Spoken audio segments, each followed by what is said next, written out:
Ahmedabad municipal કોર્પોરેશનની વર્ષ 2026-27ની બજેટલક્ષી સભા બેઠક મ્યુનિસિપલ કોર્પોરેશનની મુખ્ય ઓફિસ દાણાપીઠ ખાતે યોજાઈ હતી, જેમાં ચર્ચા દરમિયાન હોબાળો મચ્યો હતો.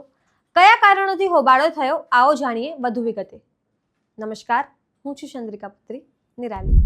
અમદાવાદ મ્યુનિસિપલ કોર્પોરેશનની બજેટ ચર્ચા દરમિયાન તીવ્ર હોબાળો મચી ગયો હતો, જ્યારે કોંગ્રેસના સભ્યો દ્વારા કરાયેલા એક વિવાદાસ્પદ નિવેદનને કારણે માહોલ તંગ બન્યો.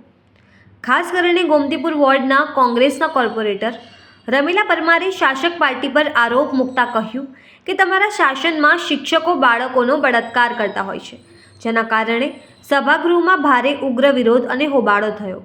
આ નિવેદનને લઈને શાસક પક્ષે તરત જ તે શબ્દો પાછા ખેંચવાની માંગ કરી, જેના કારણે ચર્ચા વધુ વકરી અને સભા અસ્તવ્યસ્ત બની ગઈ.